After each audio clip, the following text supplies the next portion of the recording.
नमस्कार, स्वागत है आपका सूत्रा नेटवर्क में। चलिए नजर डालते हैं आज की मुख्य खबरों पर। The US has recently hiked H-1B visa fees to a staggering $1 lakh, disproportionately affecting Indian professionals, who make up over 70% of H-1B holders. This sudden increase has created financial strain for both individuals and companies sponsoring these visas, forcing many to reconsider their future abroad. The fee hike is part of broader US policies targeting high-skilled visas amid trade tensions with India. For decades, Indian IT professionals have powered the American tech ecosystem, navigating uncertainty, cultural challenges, and an exploitative visa system. Now, industry leaders like Sridhar Vembu and Radhika Gupta are urging Indians to see this setback as an opportunity, a chance to return home with dignity and pride, fueling India's growth. India's robust digital infrastructure, entrepreneurial spirit, and initiatives like Atmanirbhar Bharat have turned cities like Bengaluru, Hyderabad, and Pune into global tech hubs. Returning professionals could create a reverse brain drain, boosting startups, AI labs, and technology ecosystems while generating billions in economic growth. This is more than relocation, it's a statement of self-reliance, national pride, and opportunity. Indians on H-1B visas now have the chance to build world-class companies, lead innovations, and make India greater than ever before. The message is clear: come back home, not as retreat, but as march forward. I think the world is entering an era where AI threatens to replace humans in countless jobs, from coding to customer service. But technology alone cannot replace human creativity, leadership, and entrepreneurial vision. So if US thinks they can replace humans with AI, so good luck to them. If Indian professionals channel their skills back home, they won't just safeguard their future from AI disruption, they'll create opportunities that even machines cannot replicate. The question is no longer about whether to stay in the US or return to India. It's about whether we choose to be replaced or to lead.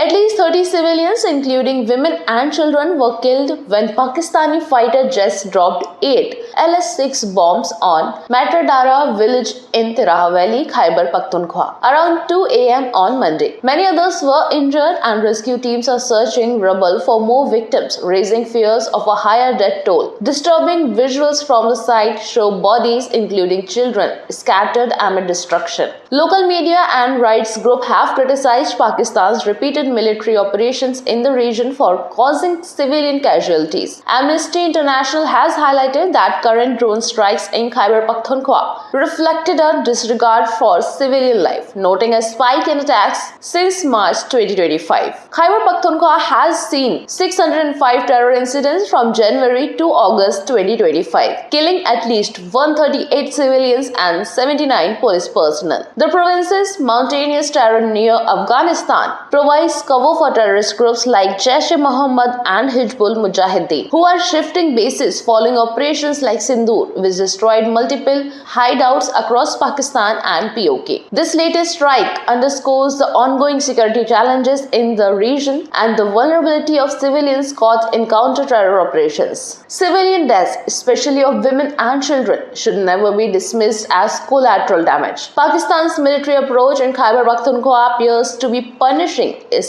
own people in the name of counter-terrorism, a strategy that only deepens resentment and instability. Every bomb dropped on civilians is a step backward for peace. Indian External Affairs Minister S. Jaishankar is set to meet US Secretary of State Marco Rubio in New York on Monday, September 22. On the sidelines of the 80th UN General Assembly session, this marks the first top-level meeting between India and the US since President Donald Trump imposed a 50% tariff on India and raised the H-1B visa annual fee to $1 lakh, a move affecting mostly Indian professionals who account for about 70% of H-1B visa holders. The meeting is scheduled for 11 a.m. EST, that is 8:30 p.m. IST, and aims to strengthen India-US ties, which have recently come under strain due to trade disputes, including tariffs and a 25% penalty on India's discounted Russian oil purchases. Jaishankar and Rubio last met in July 2025 during the 10th Quad foreign ministers meeting. Alongside the bilateral discussions, India and the US will also hold trade talks on Monday, with Trump expressing confidence that both countries will face no difficulty in reaching a deal. The talks are expected to focus on tariffs, trade policy, H-1B visa reforms, and energy imports, addressing the recent tensions and aiming to stabilize the strategic and economic partnership between the two nations.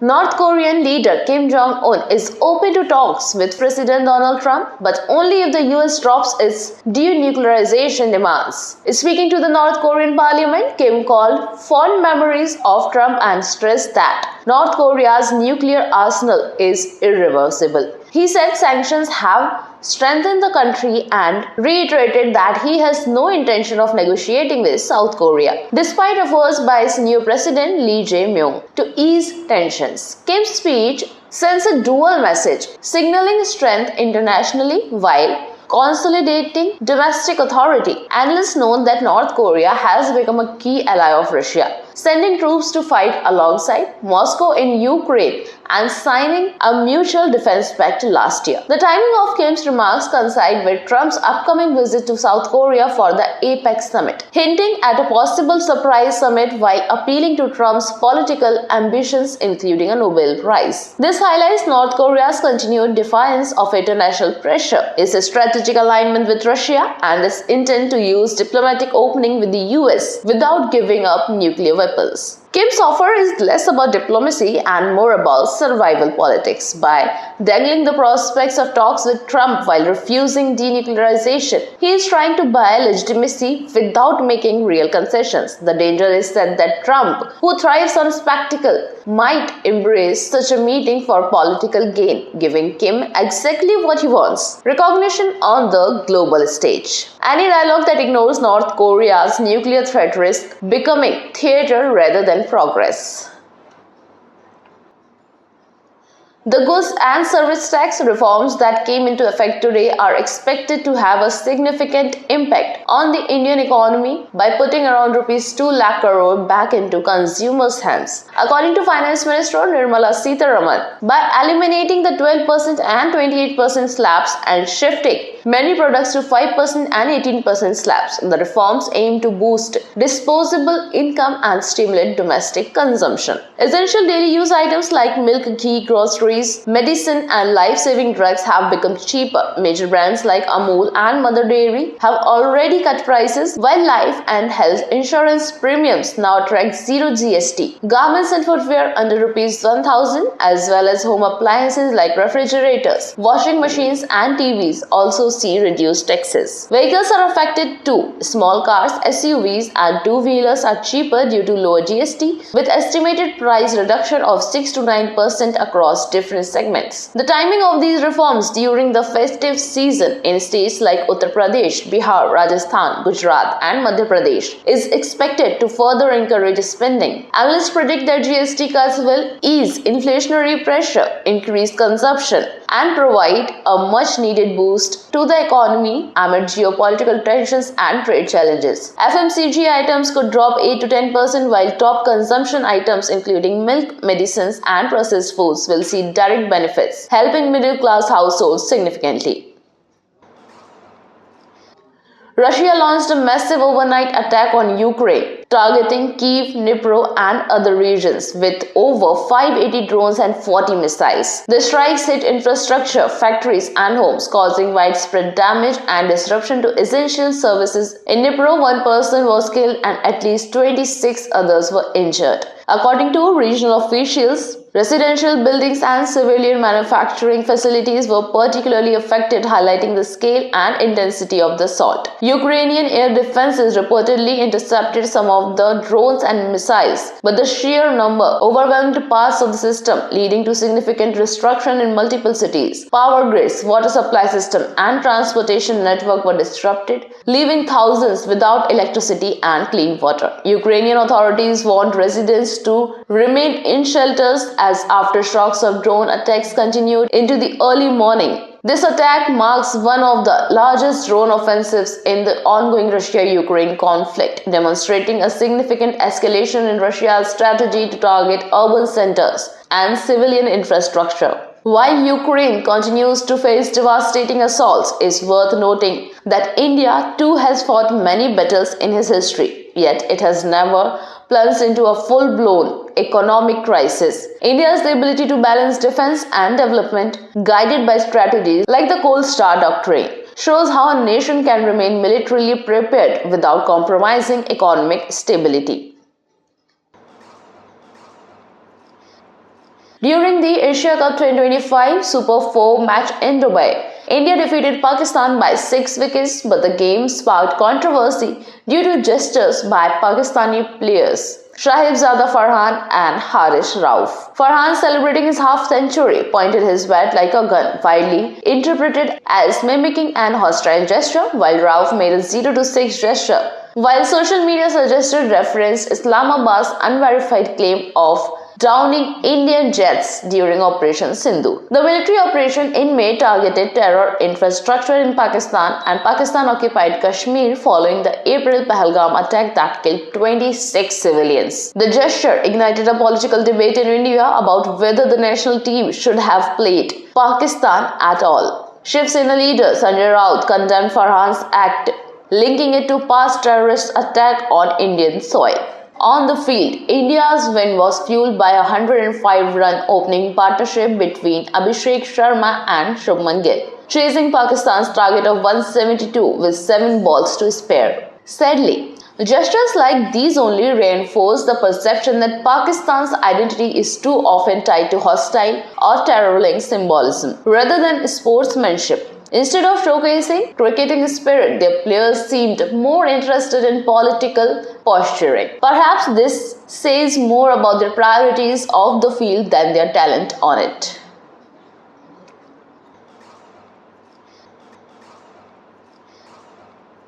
Hollywood star Angelina Jolie has raised concerns about freedom of speech in the US, saying she no longer recognizes her country. Speaking at the San Sebastian Film Festival while promoting Kashor, she warned that limiting personal expressions is dangerous. Her remarks follow the suspension of Jimmy Kimmel Live, which sparked backlash from stars accusing authorities and corporations of undermining free speech. Jolie, who has starred in Disney films like Maleficent and Eternals, did not directly mention the controversy, but her comments were seen as a critique. In Kosher, she plays Maxine Walker, a filmmaker facing personal and creative struggles, reflecting issues close to Jolie's own life. She has also hinted at plans to relocate abroad once her custody obligations with ex-husband Brad Pitt are resolved. Now time for today's piece of information. The Sepoy Mutiny, now called the Indian Rebellion of 1857 or the First War of Indian Independence, was a major but unsuccessful uprising against the British East India Company beginning on May 10, 1857 in Meerut and ending on November 1, 1858. It started when Indian soldiers rebelled over new rifle cartridges, rumored to be greased with cow and pig fat, offending both Hindus and Muslims. The revolt escalated after Mangal Pandey attacked British officers and quickly spread to Delhi, Lucknow, Kanpur, Jhansi and Bareilly. Key leaders included Begum Hazrat Mahal, Nana Sahib, Rani Lakshmi Bai and Tanke Tope. Though suppressed by the British, the rebellion led to the Government of India Act 1858, transferring power from the East India Company to the British Crown, marking the start of the British Raj. The term Sepoy Mutiny was a British label, later replaced by Indian Rebellion of 1857 to reflect its national significance. For more such global updates, please subscribe to our channel, click the bell icon, and do visit our website.